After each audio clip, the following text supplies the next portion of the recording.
Android ഉപഭോക്താക്കൾക്കായി പുതിയ സുരക്ഷാ മുന്നറിയിപ്പ് നൽകിയിരിക്കുകയാണ് കേന്ദ്ര സർക്കാർ. Indian computer emergency response team അതായത് CERT ആണ് ആൻഡ്രോയിഡ് ഫോണുകളിലെ സുരക്ഷാ പ്രശ്നങ്ങളുമായി ബന്ധപ്പെട്ട് ഇപ്പോൾ മുന്നറിയിപ്പ് നൽകിയിരിക്കുന്നത്.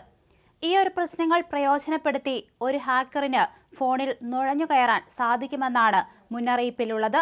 മാത്രമല്ല, നിയന്ത്രണം കൈക്കലാക്കാനും ഇവർക്ക് സാധിക്കും. ആൻഡ്രോയിഡ് 12, 12L അതുപോലെ തന്നെ 13, 14 വേർഷനുകളിലാണ് പ്രശ്നങ്ങൾ കണ്ടെത്തിയിരിക്കുന്നത്. ഈ OSകളിൽ പ്രവർത്തിക്കുന്ന ഫോണുകൾ ഉപയോഗിക്കുന്ന 1 കോടിയിലേറെ ആളുകൾ ഇപ്പോൾ ഇന്ത്യയിലുണ്ട്. ഇവരെല്ലാം ഭീഷണിയിലാവുകയാണ്. ആൻഡ്രോയിഡ് ഫോണുകളിൽ ഉപയോഗിച്ചിട്ടുള്ള MediaTek, Qualcomm, ARM എന്നീ കമ്പനികളുടെ ഭാഗങ്ങളിൽ പ്രശ്നങ്ങൾ ഇപ്പോൾ സ്ഥിരീകരിച്ചിട്ടുണ്ട്. ഗൂഗിൾ പ്ലേ സിസ്റ്റം അപ്ഡേറ്റുകളിലും OSലും പ്രശ്നങ്ങൾ കണ്ടെത്തിയിട്ടുണ്ട്. ഇക്കാരണത്താൽ സാംസങ്, റിയൽമി, ഷവോമി, വിവോ ഉൾപ്പെടെയുള്ള ബ്രാൻഡുകളുടെ ഫോണുകളിൽ സുരക്ഷാ പ്രശ്നമുണ്ട്. പ്രശ്നങ്ങളെക്കുറിച്ച് ഈ ഫോൺ ബ്രാൻഡുകൾക്കെല്ലാം അറിയിപ്പ് ലഭിച്ചിട്ടുണ്ട്. അതുകൊണ്ട് തന്നെയാണ് ഇപ്പോൾ കേന്ദ്ര സർക്കാർ മുന്നറിയിപ്പ് നൽകിയിരിക്കുന്നത്. എന്തായാലും വരും ആഴ്ചകളിൽ എല്ലാവർക്കും ഈ ഒരു അപ്ഡേറ്റ് എത്തിയേക്കാനുള്ള സാധ്യതയുമുണ്ട്.